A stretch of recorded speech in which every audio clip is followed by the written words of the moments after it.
নমস্কার বন্ধুরা, আশা করছি তোমরা সকলে খুব ভালো আছো। তোমাদেরকে যেমন বলেছিলাম, আমরা দাদাকে খোঁজাখুঁজি করার পরে দাদাকে নিয়ে চলে এসেছি বৌদির পাশে। এবার দাদাকেও বরণ করে নেওয়া হচ্ছে। বৌদিকে তো আগের ভিডিওতে বরণ করা হয়ে গেছিলো, তোমাদেরকে আমি সেটা শেয়ার করেছিলাম। এখানে দুজনকে দেখতে খুব সুন্দর লাগছে, খুব মানিয়েছে দুজনকে একসঙ্গে।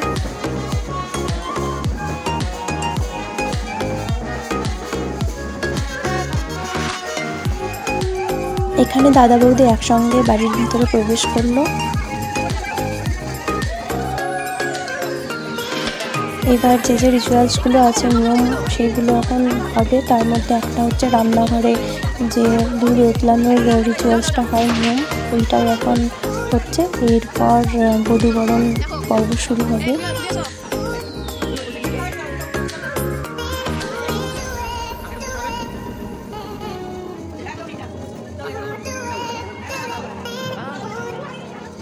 এরপর আমরা সকলে মিলে ছাদে চলে আসলাম, কেননা বধূবরণের যে অনুষ্ঠান সেটা ছাদেই হয়েছিল।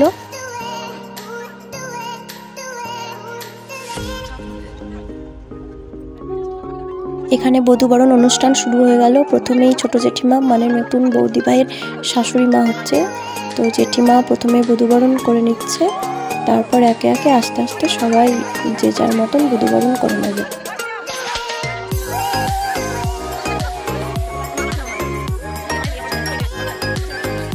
আর এখানে আমি ভিডিওগুলো একটু স্পিড আপ করে দিয়েছি, তার কারণ নাহলে অনেকটা লেন্দি হয়ে যেত ভিডিওটা, সেই জন্য। খুব সুন্দরভাবে বধূবরণ হয়ে গেল নতুন বৌদি ভাই ও দাদার। এবার এখানে আমার বড় পিসি বধূবরণ করে নিচ্ছে, দাদাকে ও বৌদিকে বরণ করে নিচ্ছে।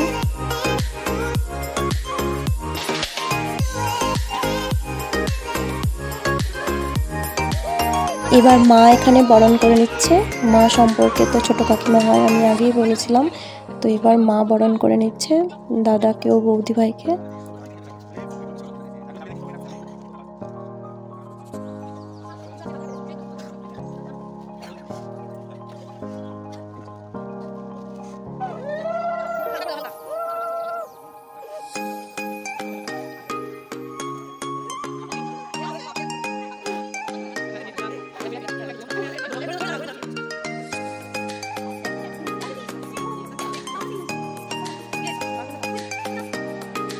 এখানে বরণ করে নিচ্ছে দাদার ছোট মাসি দুজনকেই।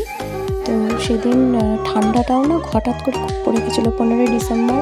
হঠাৎ করে ওয়েদারটা না একদম মেঘলা মেঘলা, এবং বৃষ্টিও হয়েছিল হালকা হালকা। তো ওয়েদারটা প্রচণ্ডই ঠান্ডা ছিল।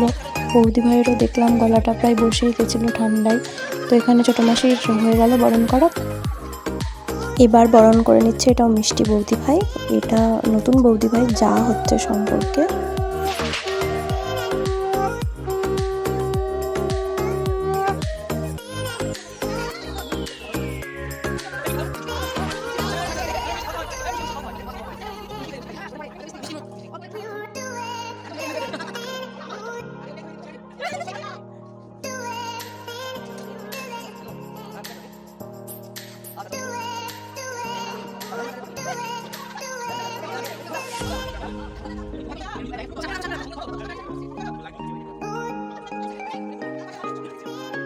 এখানে দাদাও বরণ করে নিল এবং প্রণাম করতে যাচ্ছিল। তখন দাদা খুব হাসছিল, এই নিয়ে আমরা সবাই খুব মজা করছিলাম। আর এখানে বরণ করে নিচ্ছে বড় পিসির বড় মেয়ে, মানে আমাদের দিদি হচ্ছে। তো এখানে দিদিও নতুন বৌদিকে ও দাদাকে বরণ করে নিল। এখানে আরও অনেকেই বরণ করেছিল, কিন্তু আমি সবার ভিডিও ক্লিপিং নিতে পারিনি। এবার চলে আসলাম আসল মজায়। এবার হচ্ছে যে দৌড় ঘেরা হয় না, সেই জিনিসটা, মানে বৌদি ভাই আর দাদাকে ঠাকুর ঘরে প্রণাম করতে প্রবেশ করতে দেওয়া হচ্ছিল না। আমরা একটা ডিমান্ড করেছিলাম, সেটা ফুলফিল না হওয়া অবধি আমরা ঘরে প্রবেশ করতে দেবো না, মানে ঠাকুর ঘরে প্রণাম করতে যেতে দিচ্ছিলাম না। তো সেইটা তোমরা এনজয় করো।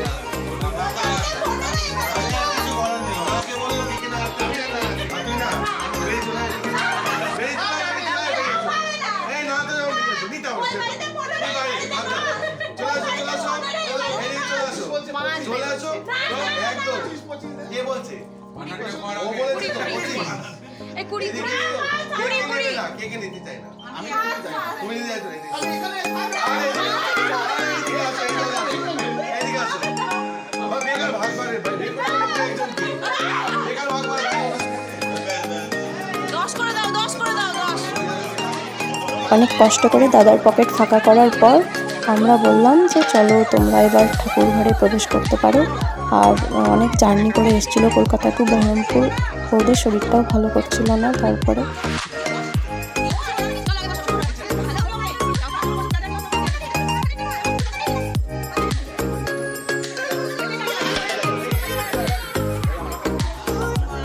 এখানে দুজনে ঠাকুর প্রণাম করতে চলে এসছে। ঠাকুর প্রণাম হয়ে যাওয়ার পর যে যে রিচুয়ালসগুলো আরও আছে মজার মজার, সেগুলো আমরা করলাম। তো সেইগুলো দেখতে গেলে তোমরা নেক্সট ভিডিওর জন্য ওয়েট করো। আর আমার ভিডিওগুলো যদি তোমাদের ভালো লাগে থাকে তো please like, share, comment and subscribe.